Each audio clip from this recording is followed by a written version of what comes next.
Hey, Brian, do you have is that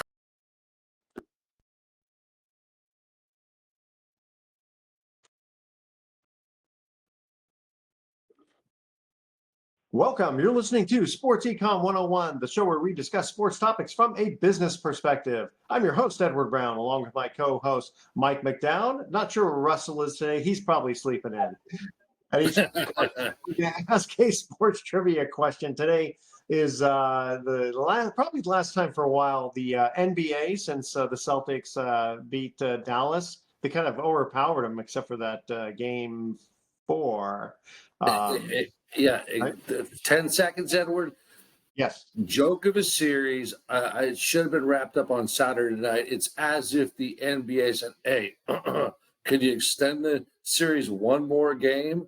I mean, am I right or am I right? Well, yeah, especially since they wanted to win it in Boston. Right. Another great point. And, 18th overall Celtics better team top to bottom. You just have to look at this team overall. It's just they've got great depth and they just know how to play great basketball. And quite frankly, the Eastern Conference overall was not as good a conference, so they weren't tested as much. In other words, they were a much more rested team, and you know what? It paid off at the end. I don't know. Again, to look at these games sometimes, Maxi Kleba coming in, he just didn't have it. I don't know why Jason Kidd kept throwing him in there. You got a whole bench, and unless they're all hurt, you're wondering what's going on there. But that's okay. We'll continue on. When we come back, we're going to introduce Brian Sexton, a friend of yours, Jacksonville Jaguars voice, and both TV and radio now, right? She's kind of done it all. He's a multi-talented man. All right, well, so we'll introduce him in the second segment coming up here in just a quick minute. Don't touch that dial. You're listening to Sports Econ 101 with Edward Brown and Mike McDowd. We'll be right back.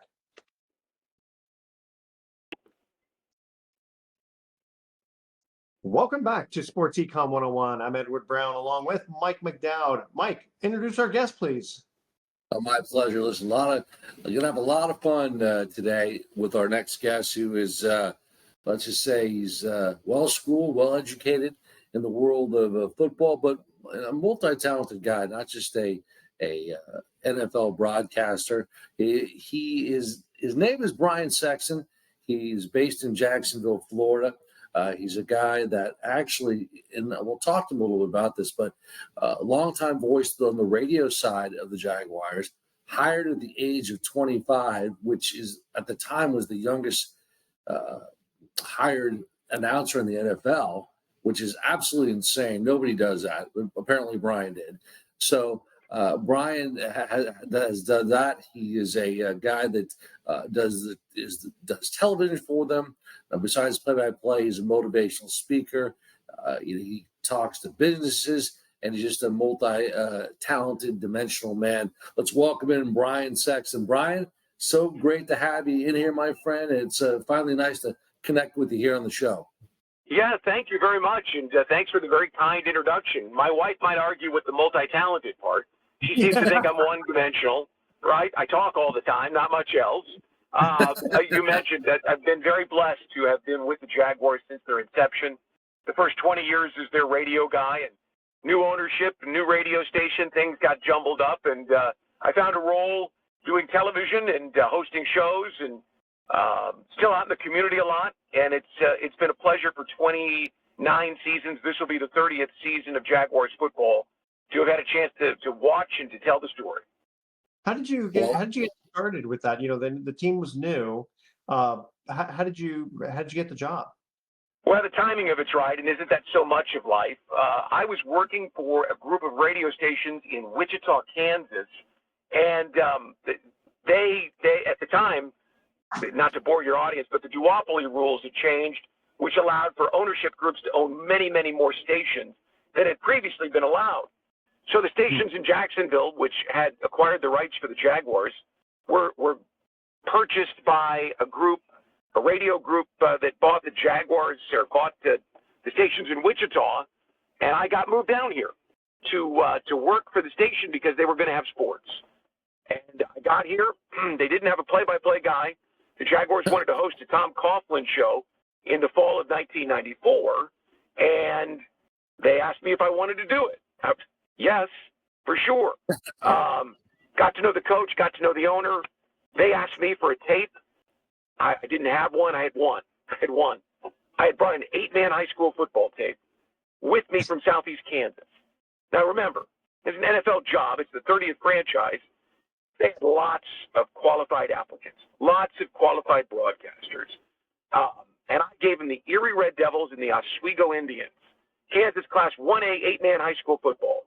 Sold the ads, was my own engineer. I was the play-by-play. I was the color analyst. I read my own commercials live. It was a one-man band in the rain that night. And Mr. Weaver, who owned the team, said, if we can put a roof over that young man's head, instead of having him stand outside in the rain, give him a partner, broadcast engineer, maybe we'll have something. So it was Mike, you'll appreciate this. It was God's providence. I was in the right place at the right time. And it was an amazing 20-year run. Well, I can appreciate that too, as a Messianic Jew. I can appreciate that. Good to talk to you, Edward. Yeah, that's great. I love that. Tell us, what's the big difference between doing radio announcing and TV announcing? You know, in TV, especially as the play-by-play guy, you're almost secondary.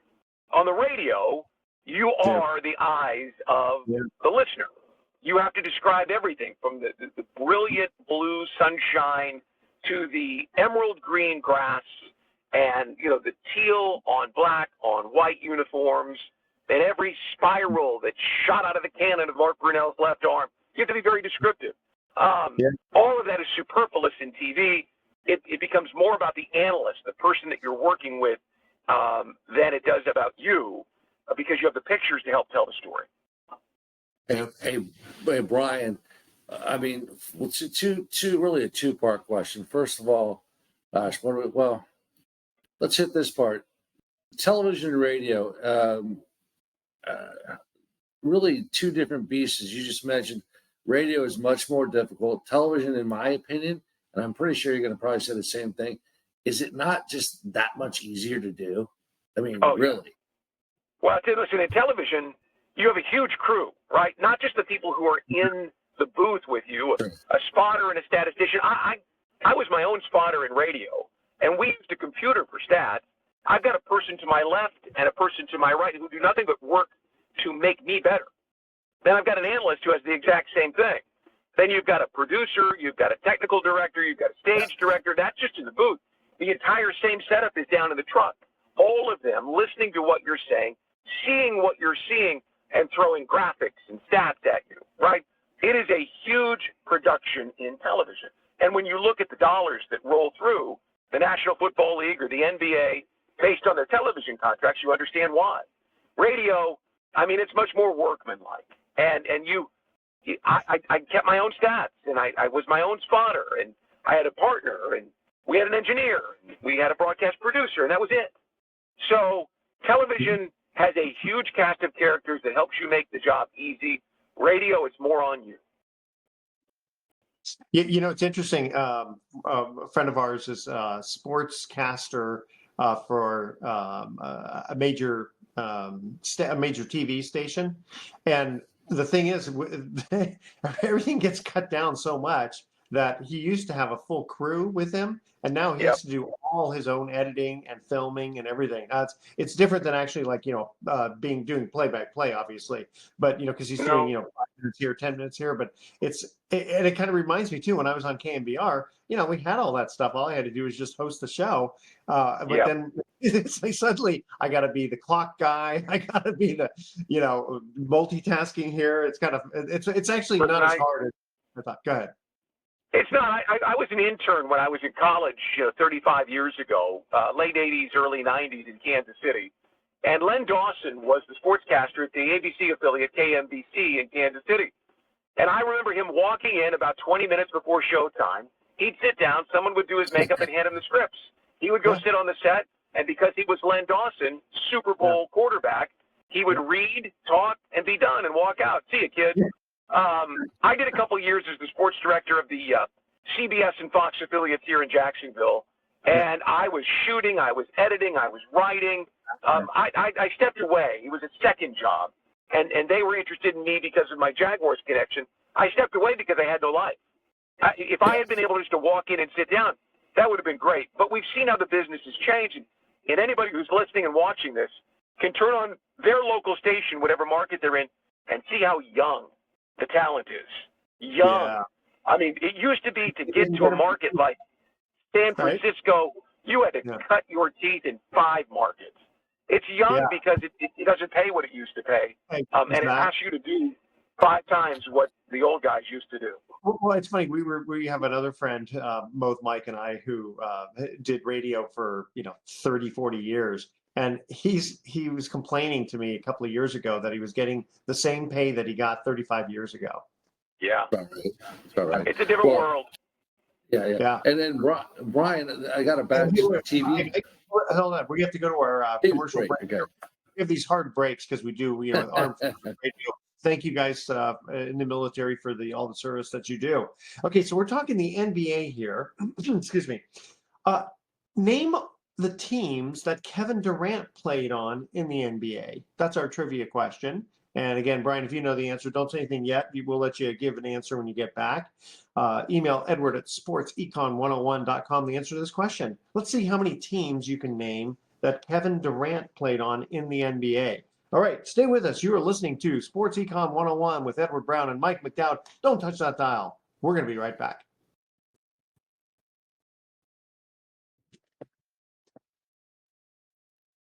Welcome back to Sports Econ 101. One more time, I'm Edward Brown, your host, along with Mike McDowd and our special guest, Brian Sexton.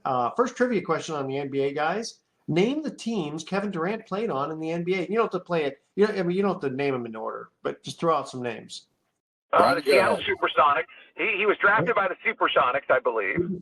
Yes. And then he played for the Thunder, the Oklahoma City Thunder. I know he was with the Brooklyn Nets? Yeah. The Golden State Warriors out in your neck of the woods, and the Phoenix Suns. Very good. That's it. Do I have them all, or was there one? Them all. Very good, Brian. And this is coming from a football guy. Yeah, and we don't have the NBA in North Florida here, but I watched with great interest the Celtics and the Mavericks last night and really enjoyed that. So love basketball. I went to the University of Kansas. I'm a college basketball guy. I just love sports. Yeah, well, obviously we're a sport. Hey, Brian, we were just talking about the fact that you did television. Television is, I did TV in San Francisco, and quite frankly, after a while, I wasn't having a lot of fun shooting, editing, et cetera, and the deadline and the pressure to get everything done. Because sometimes games end within 2 minutes before you go on the air. Talk a little bit about that. Did you actually enjoy doing that, or was that? Honestly, I kind of said, this is just too much. When I was a young man, I thrived on the pressure, and I'm sure you would agree. We got into the industry because we enjoyed sports, because we're natural-born performers. Even if we can't sing and dance, we enjoy the chance to get on and do what we do. And I love the deadlines because I didn't want a 9 to 5. Do you know what I mean? I didn't want to clock in and clock out. I liked the pressure that came with doing something at 2 o'clock in the morning, trying to get done before the airplane takes off to come home. But then, got married, have kids, and everything changed at that point. And all of a sudden, I wanted to be home. I wanted to get done, and I wanted to check out because I wanted to see my sons.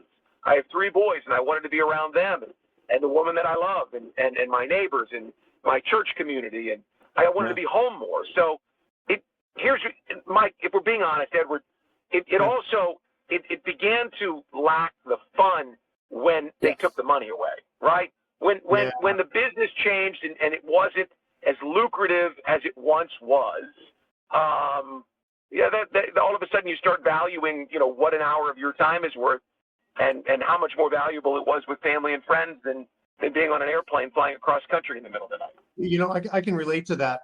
Excuse me. My dad was CPA, and he was working all the time, and he died of a heart attack in the office at age 53. And then the thing is, I was going into business. I was supposed to go into business with him because I was going for my bachelor's in accounting, and then I got my master's in tax. And the thing is, when got married and had my son, and when he was 2 years old, I still remember kind of looking at this and going, you know what? Yeah, during tax season, I mean, sure, I could spend a lot more time at the office and maybe even make an extra 100 grand a year or whatever. But I said, you know what? It's just not worth it. I mean, look what happened to my dad. I decided less stress is better. I'd go home, just even watching my son and my wife play in the pool was just like living vicariously through them. But it was so much better because also, when you're raising kids, if the dad's in the home, it's amazing how much better things get for them. Edward, it's interesting you say that. So I got the job of my dreams at 25, and at 45, the Jaguars changed ownership, changed stations. I lost it. And if I'm 55 now, and as I look back on the last 10 years, I don't know that I miss the booth tremendously. I loved the energy of being on the radio on a Sunday afternoon. But I've been home. I was able to be the scout leader for my boys, and they're all Eagle Scouts. I was the football coach for my boys, and they all played high school ball, and one of them is going on to play college ball at Benedictine College in Atchison, Kansas in the fall. My relationship with my wife is 26 years going into 27. And at that time in the mid 40s, that's when you start to see things go sideways. So, God has a plan. And as I look back on it, being around my kids and my wife, the best times, the best memories. I love what I do for a living, but what I do is not who I am. And I think that's something a lot of people can relate to. Yeah, in fact, I've been married so long. I don't know if I was born first or married first. I'm going to steal that line. All broadcasters know that great lines are like gin rummy. The best lines come off the discard pile. Yeah, it's like I think my wife started to get in really good shape after our second child, and eventually, I was looking at Mom, you're getting in really good shape, and she said, "Listen, you know what? When you turn 50, if you don't stay in shape, I'm going to trade you in for two 25-year-olds." So that definitely had to get me back in the gym. Go ahead. Hey, Brian, what is the Disney movie coming out about you? Because I would be remiss. I would be remiss if I didn't ask you this. And I'm wondering, I really am interested to get your answer.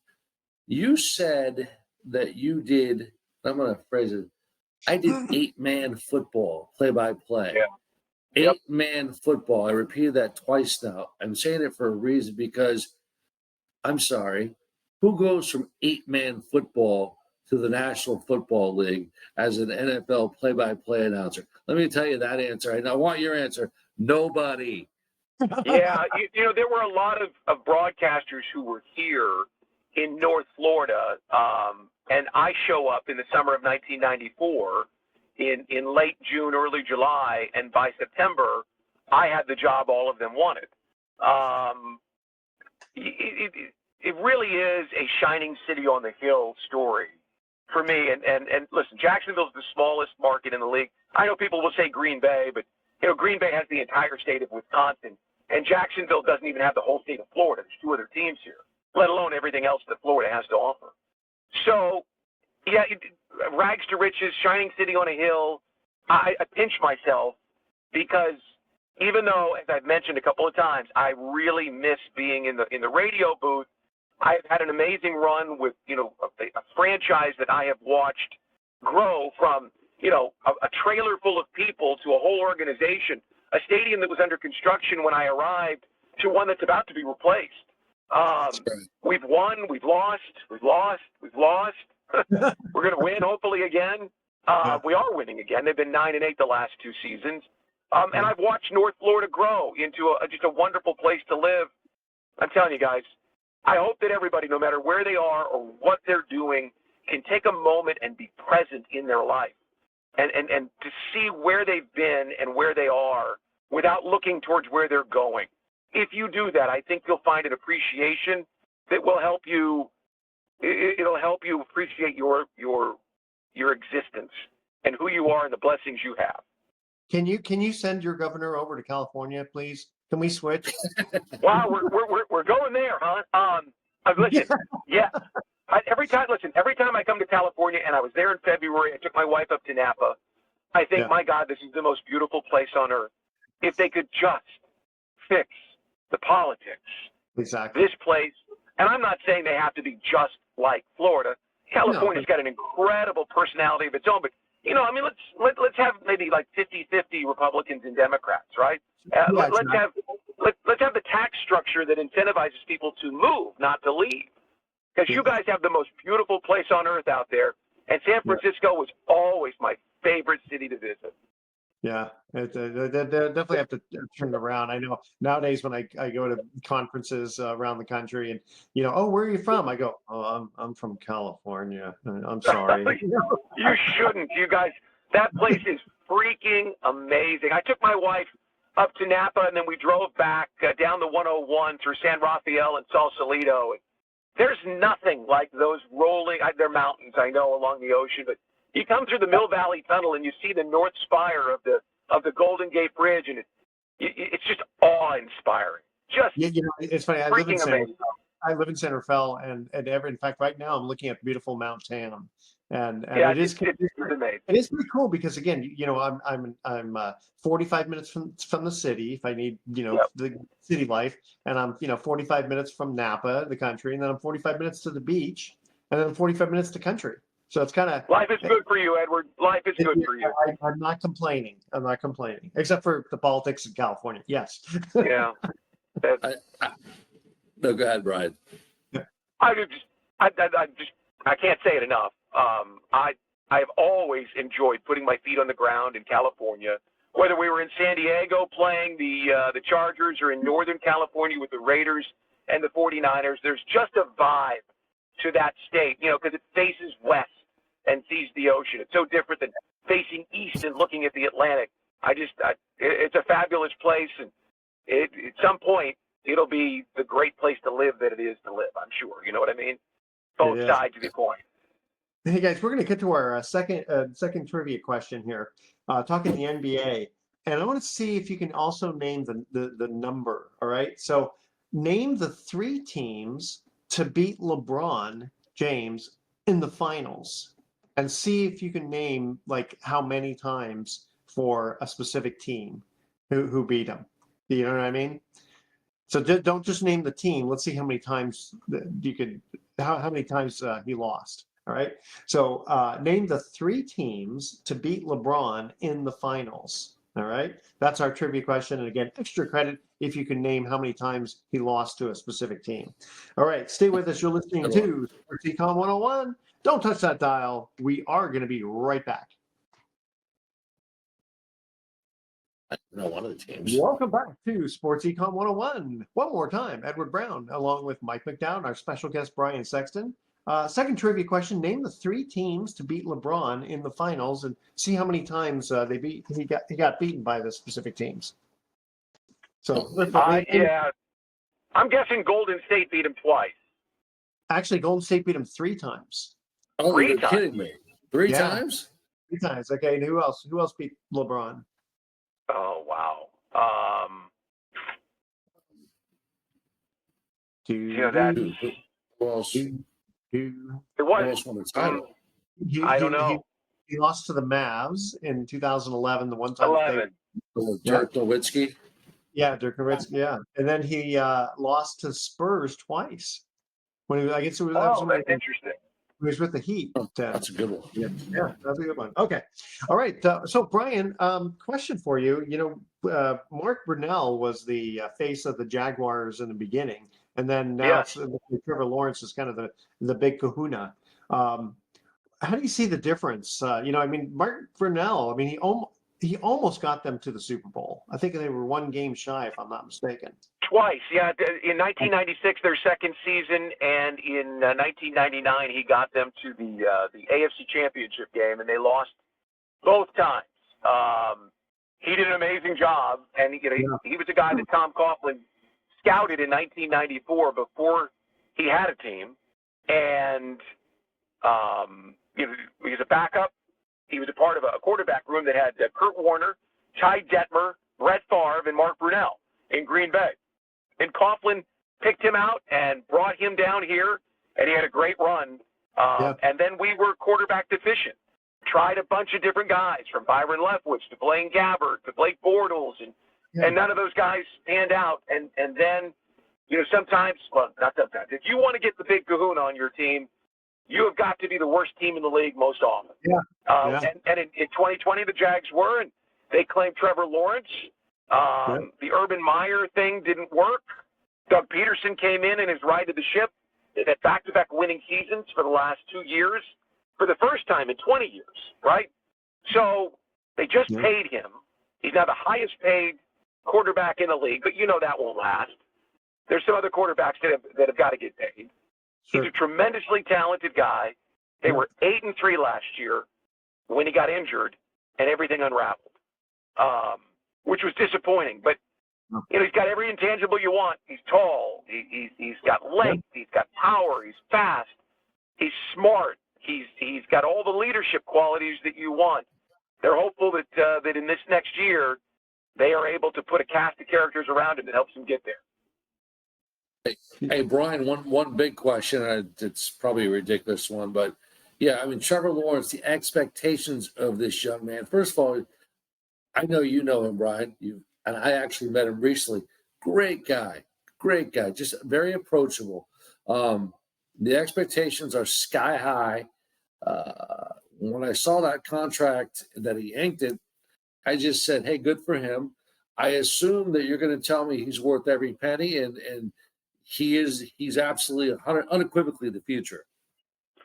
Well, I have no desire or no doubt that he's the future.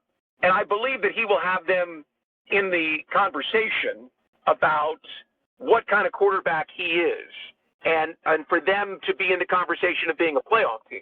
Whether he wins championships or not, you know how that one goes. Dan Marino retired with all the NFL passing records and never won a championship. He lost that one to at Stanford Stadium, way back in the 80s. Yeah. So I don't know whether he'll win championships, but I do know that he is a class act and the kind of guy that they want to build their franchise around. Let me say this, too. Nobody's worth that kind of money. Nobody. How much? Absolutely nobody. I don't remember. How much did he sign his guaranteed? $200 million guaranteed. Wow. And listen, let me amend the statement I just made that he's not worth the money. He's going to get a brand new stadium built here in Jacksonville that will cement this franchise in this marketplace for the next 3 generations. So if he gets that done, and the city council is voting a week from tonight, if that is done, then he will have been worth the money, because he's the reason they've been winning the last 2 years and why people are excited about this team. Yeah, that it's funny. That reminds me, this is not a sports park, but trying to figure out why people are worth it, what they're worth. Excuse me. Years ago, when there were the big king and queen of England, and the weddings and all this kind of stuff, and you go, why are these people? Why do they get paid so much? Because the king of England doesn't really do anything nowadays. But the thing is, it's tourism. Tourism brings billions of dollars, so they're actually worth it from that end of it. And the same thing here with Trevor. If he's going to bring in people and the TV contracts, et cetera, because of who he is, then he's worth it. He's worth whatever. If they're winning, right? Listen, the Jaguars are I'm going to argue that the Jaguars are more important for their market than the 49ers are for San Francisco, because the Jaguars are the identity of Jacksonville. Whereas San Francisco, the identity is the Golden Gate Bridge and the Bay and Alcatraz and, Ghirardelli and all the things that make San Francisco this big, vibrant market. Jacksonville is a small city in North Florida, right? Not Tampa and the Gulf side. It's not South Florida and Miami Beach. It is a small market with a lot of potential.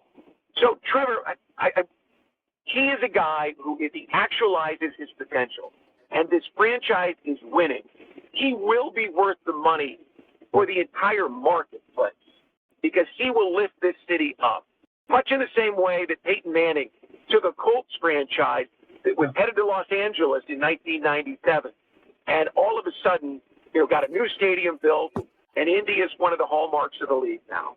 If he gets that done for Jacksonville, he will be worth everything. Well, and one of the things that new stadium is absolutely vibrant. The architecture looks incredible. Talk a little bit about, Brian, what it's much the way as in any city, but for Jacksonville, there was a big, I guess, threat would be the word, to leave Jacksonville. So this new stadium is as big as it gets for the city, because this is a one-horse town, Jacksonville. Without the Jaguars, I don't want to say the city's got nothing, but there's not a lot of energy in downtown Jacksonville. Now, listen, without the Jaguars, Jacksonville is just another nice southern city. It's Charleston without the food scene, or Birmingham without the mountains, right? It's a nice place to live, but it's not got the potential that it does with an NFL franchise. There's always been the overarching threat, not a threat, that's the wrong word, but possibility that it wouldn't work in Jacksonville because the population wasn't high enough, because there's not as much money here as there are in the big markets. And quite frankly, it's tough.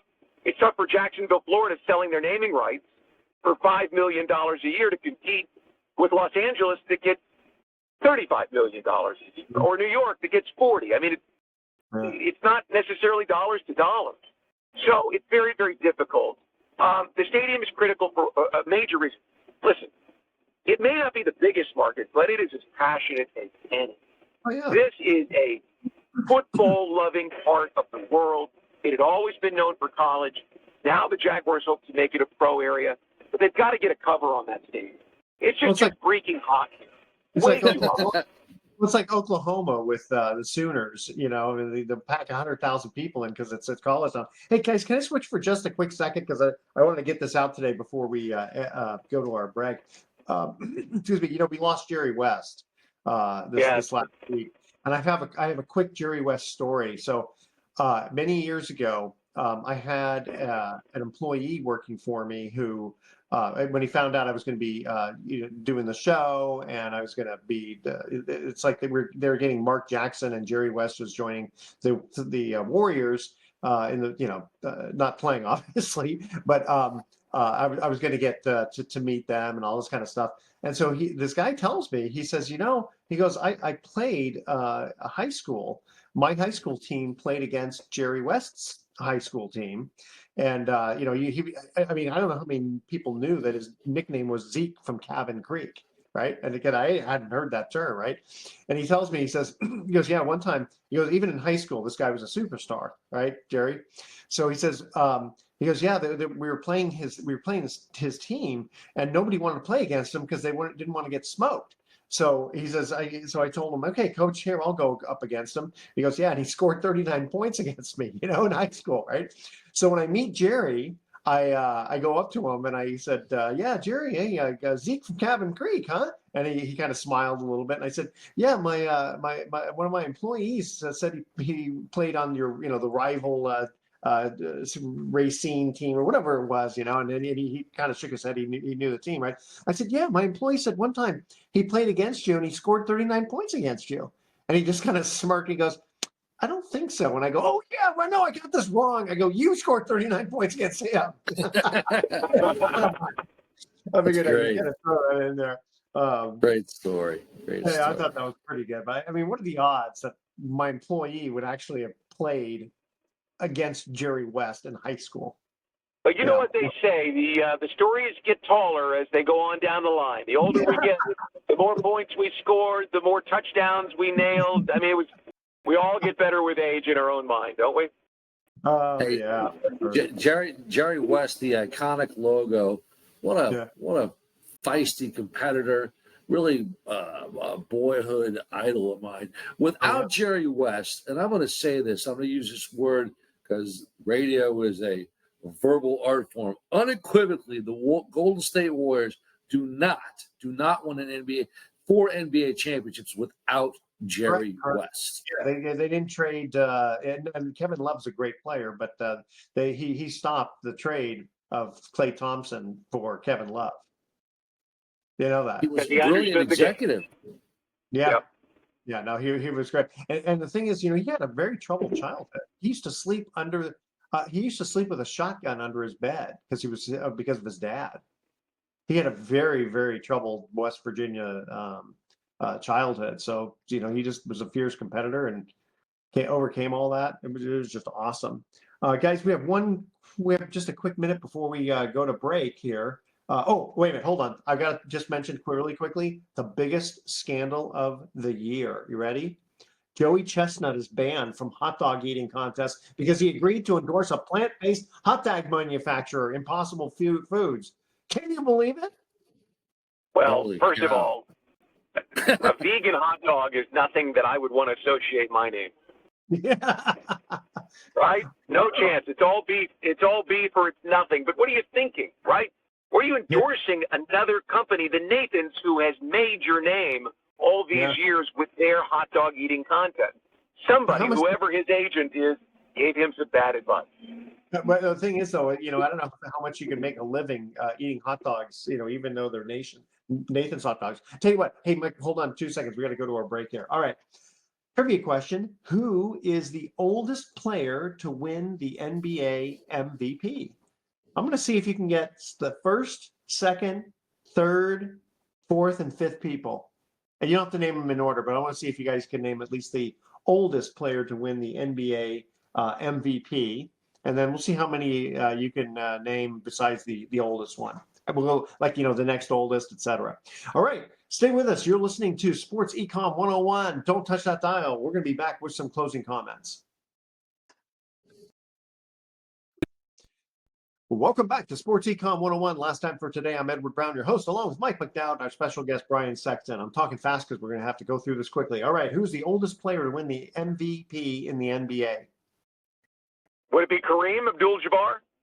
No, he was actually the second. It actually was LeBron, 38 years, 344 days old. Kareem was 38 years, 54 days. And then you have Shaq, Karl Malone, and then, of course, Wilt Chamberlain. All right.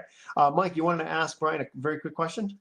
Yeah, super quick, Brian. It's the dog days of summer, OTAs, mini camp around the NFL. So some of the writers have compared different teams to different dogs. The Jacksonville Jaguars, let's see if you agree with this. The Jacksonville Jaguars are a Chihuahua, a breed that is loud, feisty, and tries to intimidate strangers. Chihuahuas are much bigger than they act. They are quite fitting for a team like the Jaguars, who think of themselves as a divisional frontrunner nearly every season, but fail to deliver on the preseason chest puffing. So it's not a Chihuahua, it's a Chihuahua? Yeah, It's a Chihuahua. I don't get it, but I don't know if Brian Listen, agrees with that. But I have a Chihuahua. My wife has a Chihuahua. She's fierce in defending her home. Even though most people are so big, she ends up running away from them. She's very She's very, very lovable, very, very loyal. I'll take the Chihuahua from my own perspective. And listen, there's always room to grow, and the Jaguars have to go prove it this year that they are a better football team. But the last 2 years, they have played much better football than they did for a 10-year stretch. So the Pit Bulls. All right, Brian Sexton, ready for our thoughts today? Here we go. There's no such thing as maintaining your mind. On any given day, your brain is either growing or deteriorating. And I think everyone knows which way mine is going. Okay, and if Apple made a car, would it still have windows? There you go. All right, tune in next week to Sports Econ 101. We're going to be discussing sports topics from a business perspective and asking more sports trivia questions. Thanks for listening. And Brian Sexton from the Jacksonville Jaguars, thank you for being our guest today. On behalf of our team, thank you for having me. Very welcome. All right, on behalf of our team, I'm your host, Edward Brown. We'll see you next week. thank you, military. Hold on.